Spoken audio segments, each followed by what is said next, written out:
This thing was located nowhere near the district lines, but we recognized that this could have easily been another property. This could have been the one in the Pelham Parkway horse stables. This could have been us. And I think that's something you should take from my career in public service as well. I've been working with members of this board for about 10 years. I don't think I've ever told a member of this board, it's on the other side of the district lines, you're on your own. That's not how I operate. And that's something you should take pride in if I'm fortunate enough to represent you. As it relates to the bait and switch, look, Stagg is a developer. He gives a lot of money to the politicians. And again, when they do that, they act like they operate on a different set of rules than everyone else. Stagg has interest in this race as well. What I would say to you is that as it relates to the bait and switch, they signed, as Egidio said, they signed for an affordable housing subsidy. We paid for that. They get a reduction on their property tax bills to construct those facilities.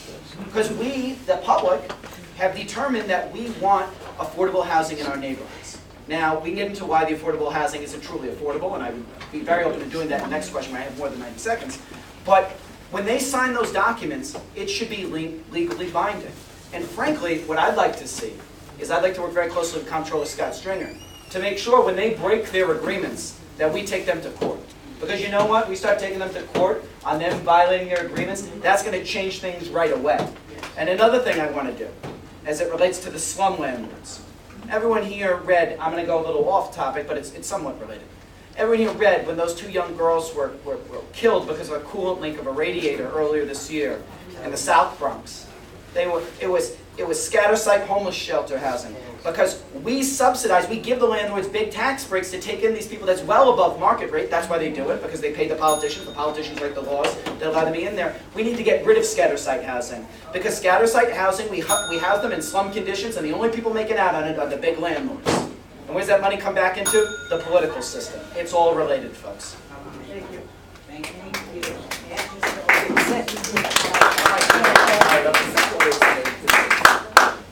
I'm going to be honest with you. Adolfo Carrion was HUD's secretary, right? The borough president and the community boards are nominated. The community boards are nominated by the borough president and the city council. This is corruption 101. Let's be honest. Adolfo Carrion came back to the Bronx not to fix the Bronx. He came to do business and bring that money from the federal level over. $1.7 million. Now, if you're a landlord, you got a building, right? And you're charging $1,200 rent, but if you go to DHS with $1.7 billion and they're offering you $2,200 as a landlord, you're gonna take the money. You're gonna pay off the borough president. You're going to change the city, the community board, because the community board is in with the whole thing. Let's be honest, people. Let's not bullshit the voters, the working class. Let's be honest. I'm sorry. I'm the only person to be transparent. We're adults. There's no little kids here. The developers are going to run this. The Bronx is looking better, but it's only looking better because we're doing scatter sites. Because we're helping the homeless, because we're helping people with HIV/AIDS. You know how much a HASA voucher is paying for an apartment? $2,700 for one bedroom. Let's be honest, the Bronx is a welfare borough.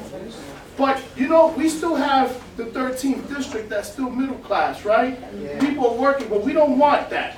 So you're going to need somebody like a teacher like myself to really look through it and read it and not be scared to go to court and tell the borough president, let's go, homie, right? Let's fight, right?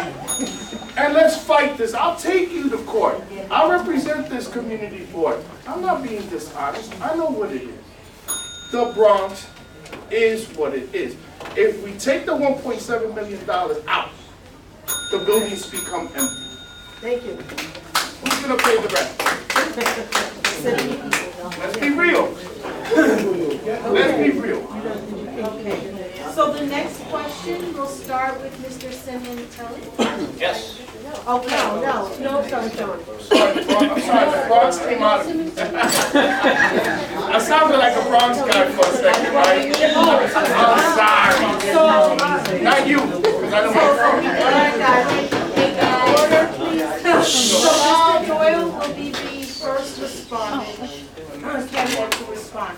What steps would you take to increase the availability of vocational programs to prepare non-college bound youth for high-paying jobs in the trades or technology-based industries? Great question, and I think we're probably all going to be in total agreement on this. There needs to be greater investment in vocational schools, and we need to start partnering those with the unions, because if we can create good, middle-class union jobs, those are a pathway towards a better life for a lot of people. And frankly, we were talking about this, funny, it came up at the last debate. My competitor, who's not here tonight, Mr. Serini, he's the Republican nominee. He's about 15 years older than I am. When he went to Lehman High School, there was a great electrical program. A lot of local 3 workers would go through the electrical program at Lehman and then be able to start on the job after high school and do the electrical in this building. You don't need a college education. But unfortunately, the program got cut over the years when Lehman became a smaller school, which is a whole other thing I'd love to get into when I'm not on the 90-second clock. And as a result of that, they lost the program. By the time I could go to Lehman for that program, it was gone. And now, as a result, I kind of consider it my personal mission, if I'm fortunate enough in this respect, to try to bring it back so the kid in the next 15 years can do something like that. We need a whole reshift of education policy, and let's also be honest here, frankly. And this is bigger than anyone on this stage, and no one here's the culprit of this. But we are subsidizing private colleges and many other things where we're pushing people into these programs because people are seeing dollar signs and profit centers. And that's not right either. And we need to get back to basics. And again, there needs to be vocational training. We need to be able to teach kids of the jobs of the future. We need a technical high school. I know Mayor Bloomberg tried very hard to bring one here. I think I'm very willing to have discussions on how to move that forward. We need to start teaching the kids coding in high school. Listen, I love trigonometry and algebra. That's a lie. I'm being sarcastic. But the jobs of the future are in coding. Those are where the jobs are. We need to start training the kids for where the jobs are. So if they choose not to go to college, and we also have to be better to ourselves here and not be snobs and remove the stigma that everyone needs to go to college. There's a perfectly honorable profession to not go to college and get yourself on your own feet. And there's something honest about collecting an honest day pay for an honest day work. And frankly, that's where we need to focus, is back on vocational training. It's a priority of mine if I get in there. As is keeping on time is also my priority. I'm sorry that the South Bronx came out of me. But let's be honest. I don't care if they got charter schools. You know what? Charter schools are working. There's a reason why those schools are working. And you know what? My daughter went to a charter school. She's an A1 student. I couldn't afford that education, to be honest with you. She studied ballet, and now she's a professional ballet dancer. You know why? Because Jeff Klein, the borough president, and all of those politicians that you worked for and that you knew all sold the community out. When I went to Stevenson High School, there was a computer-based program. There was a football team. There was a basketball team. There was a nursing program at Dodge High School. Gone.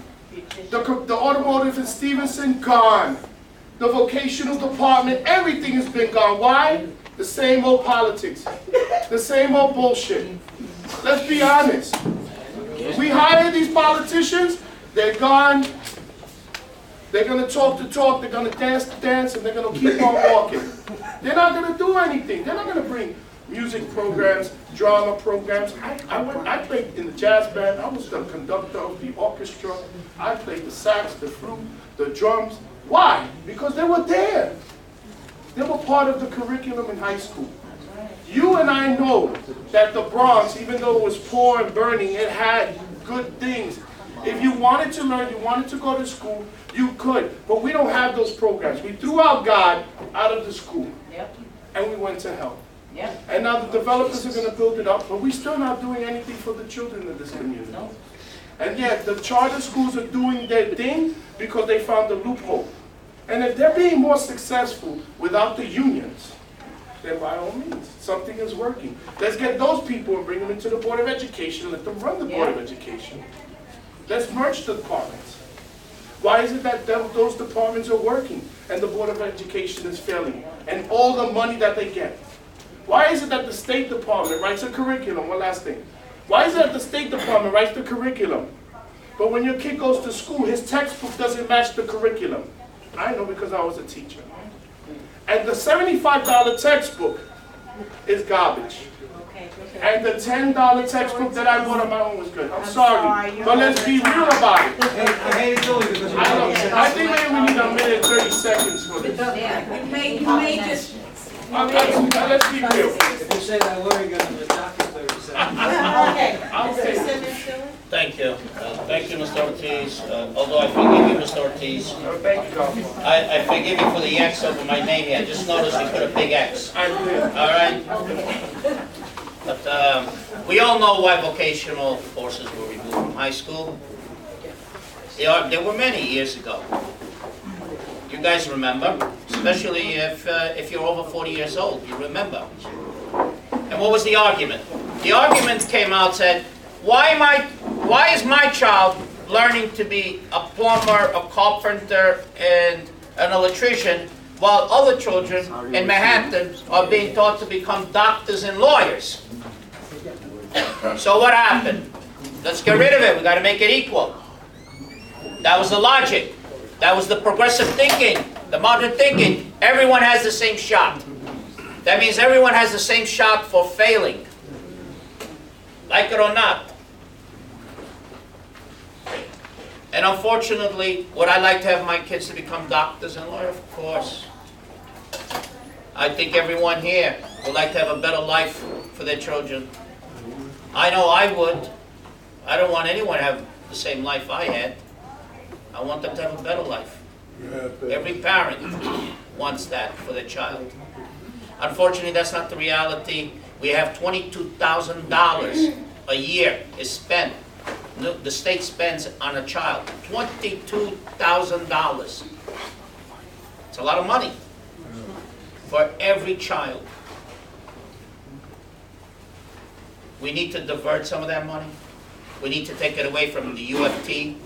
I said it the other night at the other debate. Unfortunately, your children become pawns, political pawns of the political system. They're being used. Do you know what a teacher makes nowadays? 10-year teacher?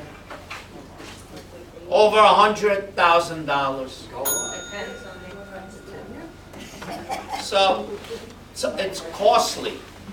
Education is costly. Our children, the mayors failed on it. We need to take it away. I don't believe mayor control. I'd rather have the state control our education system. The mayor of New York City has failed our school system. Okay. Wait, Mr. Doyle, is Yeah. there an issue? Yeah, just my friend here, and he's my friend. He did refer to me in one of his Okay, comments I would so just you- like to address. Okay. Yeah. Again, I assume everyone here has worked before in their lives, and I assume that when you had a boss, you might not have agreed 100% with everything they thought. So Senator Klein is not on the ballot this year, I'm on the ballot, and I'd just like to speak a little about the education issue, because I don't want to be tarred with that. Again, how did the schools and how did this all break down with vocational schools? It was when we created the smaller schools. That's when they sucked the resources out. That's when the bands got out and the sports programs and the vocational training. That's when that happened. What went in? The charter schools. Why did they go in? They started giving to the politicians. Guys, this has all been reported on. This is not John Doyle pontificating. You know this. And listen, people want to hear when I bash labor. I get a lot of vocational jobs go into good labor-paying jobs, frankly. I think that's unfortunate. But listen, the labor unions, they exist in Westchester. Westchester has some of the best schools in the country. The issue was not the labor unions, guys. The issue is the breakdown of the family, one, which is something that the liberals never want to mention. And two, is frankly, that the state underfunds the city $4 billion, which not only do the conservatives not want to talk about, but the state officials won't even acknowledge. Those are the issues here, friends. Let's keep our eye on the prize of what the issue is, and not get distracted by this, that, and the third. Thank you. Thank you. So, Real quick. I think racism and discrimination is what happened. To be honest with you. Racism and discrimination. Our kids started getting certifications and competing against other people from upstate. If you look at the people that are working in the inner city, the majority of them coming in from upstate. But if they don't have the certifications in the city, you can't compete with them. So yeah, we destroyed the Board of Education because we systematically want to destroy the children from the neighborhood. We don't want them to compete with anybody else. All right, so yeah, the vocational schools were thrown out. So now you can't get the certifications, right? So let's think about racism and discrimination in the Bronx, whether you like it or not. No matter where you live, there is racism and discrimination, especially in your neighborhood. Are Thank you you. talking to me? Yes, Do you know where I live? yes. Wait a minute, He addressed me. No, we're not part of the, Give us- yeah, that's not part of this I'm thing. sorry, you have to talk to him afterwards. Yes. Okay. No, I think it's over. No, it's 8 something, but we have to maintain decorum, okay? No, I'm sorry, our community say will what? our community will be respected. We have a format and we're going to follow that. He just said I should leave. Okay, no. No, well, we're But- not asking you to But leave. we're not, this is for everyone. I think Okay, it- stop, we will not have this. I'm We will sorry. not have it. Now, the next person is Mr. Doyle, right? Are you next? Yes. No, Okay. no, Or we're Mr. good. Ortiz? I'm actually next. Okay, all right, so let's have another question, okay? All right, what policies can be implemented to strengthen the working and middle classes in Van Ness? Before I touch that, I wanted to just touch a little bit about my other question in reference to DHS, landlords and rental subsidies.